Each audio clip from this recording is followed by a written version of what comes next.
வாங்க எல்லாருக்கும் வணக்கம். இன்றைக்கி இந்த கம்பை வச்சு ஒரு கம்பு சாதம் எப்படி செய்கிறதுன்னு செஞ்சு காமிக்கிறேங்க. அது இந்த வெயில் காலத்தில் ரொம்பவும் குளிர்ச்சி நம்ம உடம்புக்கு.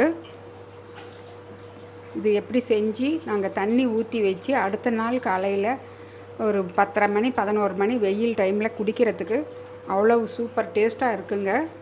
அது உடம்பும் நல்லா குளிர்ச்சியாக இருக்கும். இது இப்போ நான் 2 பெரிய கிளாஸில் 2 கிளாஸ் எடுத்து நல்லா கழுவி 2-3 தடவை நல்லா கழுவி சுத்தம் பண்ணி எடுத்து வச்சுருக்கேன், வடித்து வச்சுருக்கேன். இப்போ இது தண்ணியெல்லாம் நல்லா வடிஞ்சிடுச்சு பாருங்கள். இது மாதிரி தண்ணி கம்ப்ளீட்டாக வடிஞ்சு ஒரு அளவுக்கு இந்த மாதிரி உதிரியாக விழுகிற ஸ்டேஜில் நாங்கள் மிக்சியில் போட்டு 1-2 அடிச்சிக்கலாம். பாருங்கள், இந்த மிக்சி ஜாரில் பெரிய ஜாரில் இது மாதிரி அரை ஜார் இருக்கிற அளவுக்கு போட்டுக்கலாம். இப்போ அதுக்கு தேவையான பொருட்கள்ங்கிறது எதுவும் கிடையாதுங்க. வெறும் தண்ணீர், குக்கர் இருந்தால் போதும். இப்போ தண்ணி ஊற்றி ரெடியாக அளந்து வச்சுருக்கேன். 1 டம்ளர் கம்புக்கு அதே டம்ளரில் 5 டம்ளர் தண்ணி எடுத்துக்கணும். அவ்வளோதாங்க எங்களுக்கு தேவையான பொருட்கள். இது நான் மிக்சியில் அடித்து காமிக்கிறேன் பாருங்கள். இது மாதிரி நல்லா மிக்சியில் போட்டு இந்த அளவுக்கு நல்லா ஒரு 2-3 சுற்றிக்கிட்டால் போதுங்க. நல்லா இது மாதிரி ஆகிடும். அந்த அரிசி உடஞ்சி ஒரு 3 நாளாக இருக்கிற மாதிரி இருந்தால் நாங்கள் கரைச்சி குடிக்கிறப்ப மென்று சாப்பிட்றதுக்கு நல்லா டேஸ்ட்டாக இருக்கும். என்னமோ இன்னும் கொஞ்சம் நல்லா நைஸாக வேணும்னாலும் நீங்கள் இதை மிக்சியில் நல்லா பவுட்ரு பண்ணிக்கலாம். நீங்கள் இது மாதிரி செஞ்சு எடுத்து வச்சுக்கோங்க. இப்போ அதுக்கு முன்னாடி தண்ணி நல்லா கொதிக்க வச்சுக்கலாம். குக்கரில் ஸ்டவ் ஆன் பண்ணி வச்சுருக்கேன். இப்போ தண்ணி அளந்து வச்சுருக்கேன். அதை ஊற்றிக்கலாம். 1:5 அந்த அளவுக்கு தண்ணி ஊற்றணுங்க.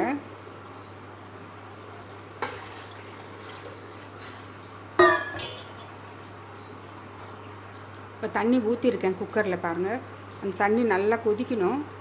இப்போ இது மாதிரி நல்லா தட்டம் இருந்தால் நீங்கள் எடுத்துக்குங்க. இது பவுட்ரு பண்ணதை இப்படி இது மாதிரி தட்டில் போட்டு வச்சுடுங்க. மறுபடியும் மீதி இருக்கிற அந்த இன்னொரு கிளாஸ் கம்பையும் போட்டு நல்லா மிக்சியில் பவுட்ரு பண்ணிக்கலாம்.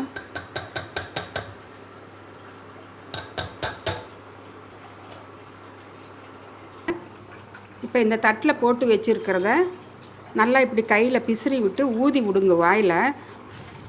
இப்படி வாயில் நீங்கள் ஊதினாலே அதில் இருக்கிற கொஞ்சம் தவிடெல்லாம் இருக்கிறதெல்லாம் வெளியில் வந்துடும்.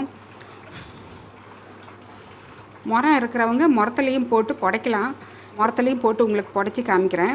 முறம் இல்லாதவங்களுக்கு சொல்கிறேன். இது மாதிரி நீங்கள் லேசாக இப்படி கையில் இப்படி பிசைஞ்சு விட்டிங்கன்னா அந்த தவிடு கொஞ்சம் ஒட்டி இருக்கிறதெல்லாம் வந்துடும்.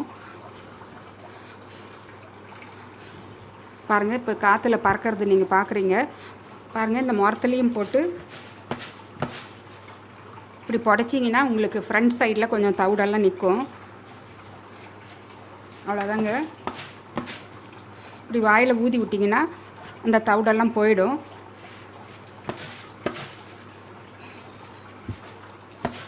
வாங்க இப்போ எப்படி செய்கிறதுன்னு பார்க்கலாம்.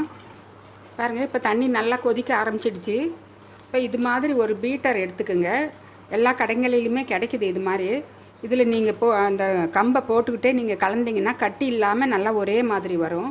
இது இல்லாதவங்க அடுப்பை சிம் பண்ணிக்கிட்டு அந்த கம்பை பொறுமையாக போட்டு கட்டி இல்லாமல் கிளறணுங்க. பாருங்கள், எல்லாமே ஒன்றா மிக்சி ஜாரில் எடுத்து வச்சுக்கிட்டேன். கொஞ்சம் கொஞ்சமாக இப்படி கொட்டிக்கிட்டே நீங்கள் கைவிடாமல் இந்த பீட்டரில் நீங்கள் கிளறிக்கிட்டே வந்தீங்கன்னா ஒரு கட்டி கூட இல்லாமல் நல்லா வந்துடும் உங்களுக்கு ஒரே மாதிரி.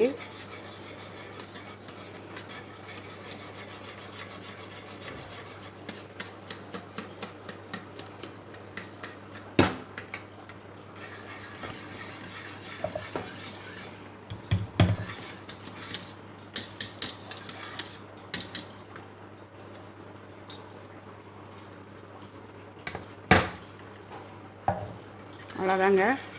இப்போ இது கொஞ்சம் நல்லா கொதிக்க ஆரம்பிக்கிறப்ப நாங்கள் குக்கரை மூடி வச்சு ஒரு 6 விசில் கொடுத்துக்கலாம். 6 விசில் கொடுத்துட்டு அப்புறம் திறந்து பார்க்கலாங்க. நல்லா கெட்டியாக இருக்கும் பாருங்கள். இந்த ஸ்டேஜில் நல்லா கொதிக்க ஆரம்பிச்சிடுச்சு. இதை மூடி வச்சிடலாம்.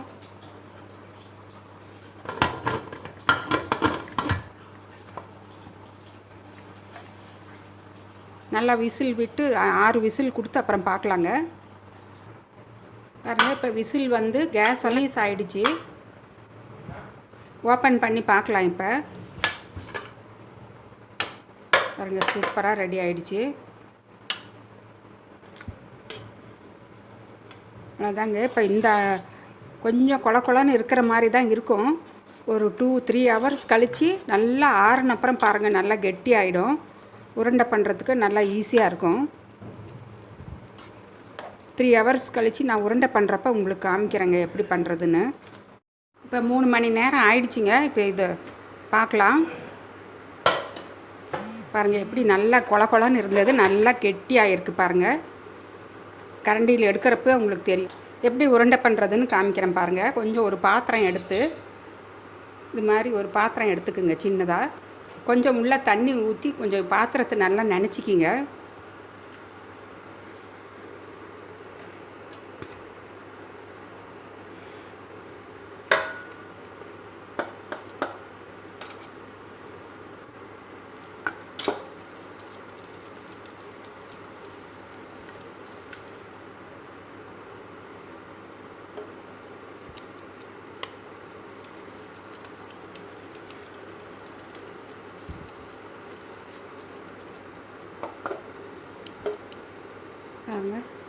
மாதிரி செய்யலாம். இல்லை உங்களுக்கு கையிலேயே உருண்டை பிடிக்கிறதுக்கு வசதியாக இருக்குதுன்னு நினச்சா நீங்கள் கையிலேயே சின்ன சின்ன உருண்டையாக பிடிச்சிக்கலாம். கையிலையும் பிடிச்சி காமிக்கிறேன். நல்லா ஆறி இருந்தால் கையை லேசாக நினச்சிக்கிட்டு இது மாதிரி நீங்கள் சின்ன சின்ன உருண்டைங்களாக கையில் கூட பிடிச்சிக்கலாங்க. ஒரு ஆளுக்கு ஒரு உருண்டைங்கிற மாதிரி நீங்கள் உருண்டை பிடிச்சி தண்ணியில் போட்டு வச்சிடணும். ஒரு பெரிய பாத்திரத்தில் போட்டு தண்ணி நிறையா போட்டு வச்சிட்டிங்கன்னா நீங்கள் அடுத்த நாள் காலையில் வெயில் டைமில் ஒரு ஆளுக்கு ஒரு உருண்டை மாதிரி நீங்கள் எடுத்து போட்டு நல்லா அந்த தண்ணி ஊற வச்சுருக்கிற தண்ணியவே எடுத்து ஊற்றி நீங்கள் கொஞ்சம் மோரும் இல்லை தயிர் எது இருக்கோ அதை போட்டு தேவையான அளவு உப்பும் போட்டுக்குங்க.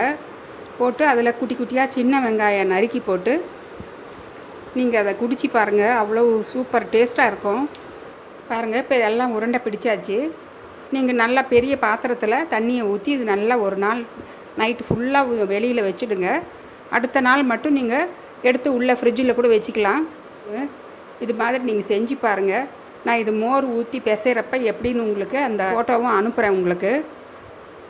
நீங்கள் இது மாதிரி செஞ்சு பார்த்து உங்கள் ஃபீட்பேக்கை எனக்கு கமெண்ட் பாக்ஸில் போடுங்க. மறக்காமல் என்னுடைய சேனலை சப்ஸ்கிரைப் பண்ணுங்கள். ஃப்ரெண்ட்ஸ் ஃபேமிலிக்கும் ஷேர் பண்ணுங்கள். அவங்களையும் சப்ஸ்கிரைப் பண்ண சொல்லுங்கள். நான் மறுபடியும் இன்னொரு வீடியோவில் உங்களை சந்திக்கிறேங்க. வணக்கங்க.